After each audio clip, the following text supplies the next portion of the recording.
কলকাতা যায় তখন এটা আমার ওখান থেকে শিখা। ওটা মাত্র 3000 টাকা দিয়ে শুরু করেছিলাম। সম্মানের দিক দিয়ে দেখতে গেলে ওইটা বেটার ছিল, আর যদি আপনি অর্থের দিক দিয়ে দেখেন তাহলে এইটা বেটার। আমি ফুড ডিপ্লোমা মাগুরা সরকারি কলেজ থেকে ডিপ্লোমা ফুড ইঞ্জিনিয়ারিং নিয়ে পাশ করেছি। সবাই খেতে আসবেন, কারণ পানিপুরি এটা খুবই ইউনিক। ভালো আছেন? হ্যাঁ, কি কি পাওয়া যাবে আপনাদের এখানে? আমার এখানে শুধু পানিপুরি পাওয়া যায়। কতদিন থেকে এখানে আপনার দোকান? এটা 2 বছর। শুরুটা তেমন কিছু নিয়ে ছিল না, শুরুটা মাত্র 3000 টাকা দিয়ে শুরু করেছিলাম। তখন পড়াশোনা করেছি, তখন তো এরকম কোনো কিছু ভাবিনি। যখন চাকরি জীবন পার করছিলাম তখন এরকম কিছু ভাবিনি। হঠাৎ যখন করোনা এলো তখন তো সবাই বাড়িতে স্টে করেছিল, তখন তো আর কেউ চাকরিতে বা ব্যবসা বাণিজ্যে কিছুই ছিল না। তো সেই মুহূর্তে বাড়িতে যাওয়ার পরে আমার বেবি হয়। বেবি হওয়ার কারণে আমি আর পরবর্তীতে চাকরিতে ফিরে যাইনি বেবির জন্য। না যাওয়ার ফলে এখন বেবি নিয়ে চাকরি করাটা সম্ভব না, বাচ্চাকে অন্য কারোর কাছে রেখে যেতে হবে। এই জন্য চাকরি বাদ দিয়ে বেবি নিয়ে কি করা সম্ভব এইটা ভেবে তারপরে এই বিজনেসে নামা। কিন্তু আরো তো অনেক ব্যবসা ছিল, আপনি এক্স্যাক্টলি পানিপুরিতেই কেন? এইটা কেন করলাম, সেই সময় আমার কাছে বেশি পুঁজিও ছিল না যে অন্য কোনো বিজনেস ধরবো। যার কারণে এই অল্প পুঁজিতে কি করা যায়। আর মেন হলো আমাদের ওইখানে একটা পূজা হয় আমার দেশের বাড়িতে, তো ওইখানেই পূজাতে আমি একটা স্টল দিই।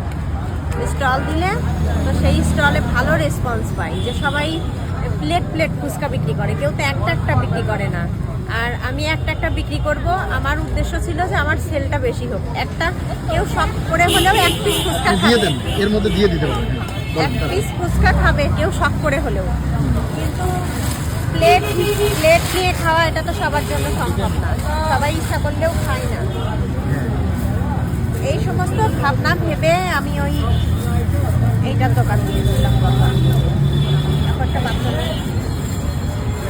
ডালটা তো মিষ্টি। এইটা শিকাটা কোথায় আপনার? এটা আমি 2019-এ যখন কলকাতা যাই তখন এটা আমার ওখান থেকে শিখা। আচ্ছা আচ্ছা, কলকাতা থেকে শিখে আসছেন? হ্যাঁ, কিন্তু তখন শিখেছিলাম এটা একটা শখ করে শিখেছিলাম। ওইখানকার ফুচকা খেতে ভালো লেগেছিল তাই, কিন্তু কখনো ভাবিনি যে এটার দোকান দিতে হবে আমাকে। মানে আপনার খাবারে কি ওই টেস্টটা চলে আসে? লাইটটা রাখুন। হ্যাঁ, ওইটা টেস্টটা চলে আসে, শুধুমাত্র আমি পুদিনা পাতাটা অ্যাড করি না আর শুকনো লঙ্কার গুঁড়োটা অ্যাড করি না। এই দুইটা বাদে আপনার আরেকটা টক দেন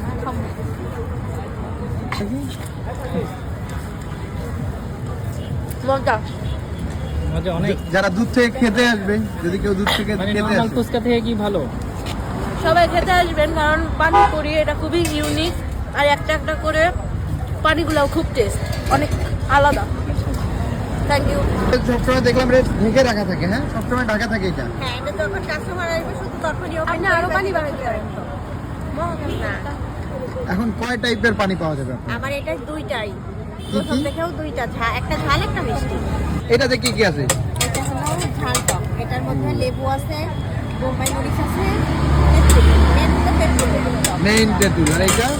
আর এটা হলো মিষ্টি টক, এটার মধ্যে জলপাই আছে, তেঁতুল আছে, মিক্সচার চাটনি। এখন আপনি যে জব করতেন, তো ওইটা বেটার ছিল না এটা বেটার? ওইটা সম্মানের দিক দিয়ে দেখতে গেলে ওইটা বেটার ছিল, আর যদি আপনি অর্থের দিক দিয়ে দেখেন তাহলে এইটা বেটার। সম্মান, আসলে জব করলে যে সবসময় সম্মান পাওয়া যায় এটাও কিন্তু একটা কথা। এটা ঠিক আছে, কিন্তু আমরা তো বাঙালি, আমরা সবসময় ভেবে থাকি যে আমরা রাস্তায় দাঁড়াবো। আমার সঙ্গে যারা পড়াশোনা করেছে, আমার যে বন্ধু বান্ধব, তারা দেখুন সবাই ভালো চাকরি করে। এখন আমি রাস্তায় দাঁড়িয়ে ফুচকা বিক্রি করি, যতই তাদের থেকে আমি বেশি ইনকাম করি না কেন, কিন্তু আমাকে তো সেই শুনতে হয় যে আমি রাস্তায় দাঁড়িয়ে ফুচকা বিক্রি করি। আমি ফুড ডিপ্লোমা মাগুরা সরকারি কলেজ থেকে ডিপ্লোমা ফুড ইঞ্জিনিয়ারিং নিয়ে পাশ করেছি। তো এই মানুষের আর আমাদের দেশের সব থেকে বড় প্রবলেমটা হলো আমাদের ইগো। আমরা বাঙালি তো, আমাদের ইগো বেশি। যদি এটা মনে করতাম বাইরের দেশের মতো, তাহলে আমাদের দেশটা আরো বেশি উন্নত হতো। সবাই যদি নিজেদের থেকে ভাবতো যে যার আছে সে আরো করুক, যার নেই সেও করুক, তাহলে কিন্তু কারোরই কোনো সমস্যা থাকে না। তবে আশা করা যায় আস্তে আস্তে আমাদের দেশও বাইরের দেশের মতোই হয়ে যাবে। হচ্ছে অনেকটা হয়েছে। তাহলে কত করে বিক্রি করেন এটা? এক পিস এটা একটা 5 টাকা। কত কেজি? এটা কেজি হিসেবে নিয়ে আসেন না? এটা আমি কাঁচা কাপড় নিজে বাসায় ভাজি। কেজিতে আপনার আমি তো অনেক নিয়ে আসি, মানে 4-5 কার্টুন একসঙ্গে একসঙ্গে নিয়ে আসেন?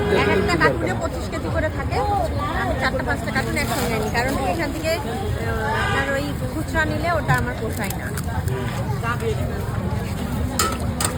এটা হলো মিষ্টি টকটা। হ্যাঁ, এই ঝাল টকটা আগে আপনি এখান থেকে জুস। এই যে জুস। বিসমিল্লাহ। আমরা আসলে সচরাচর যেই টকটা খেয়ে থাকি তার থেকে একদমই আলাদা। এটা কিন্তু ঠিক, দেখতে দেখা যায় যে অনেক পাতলা, আর টেস্টটা কিন্তু আলহামদুলিল্লাহ ভালো। আর সবার থেকে ইউনিক যদি খেতে হয় তাহলে এখানে আসতে হবে। এটা হলো মিষ্টিটা।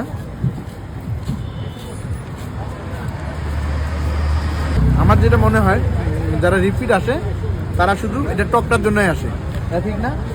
অন্য কোনোর জন্য আসবে না, শুধু টকটা স্পেশাল, আর কিছুই না। তো আপনার এই দোকানের লোকেশনটা কোথায় বলেন দেখি? এটার লোকেশন হলো আগারগা নির্বাচন ভবনের অপোজিটে, আচ্ছা। কমিশনের 3 নাম্বার গেট। তো আজকে তাহলে এই পর্যন্ত, আবার দেখা হবে অন্য কোথাও। সেই পর্যন্ত ভালো থাকবেন, সুস্থ থাকবেন, আমাদের জন্য দোয়া করবেন। আল্লাহ হাফেজ।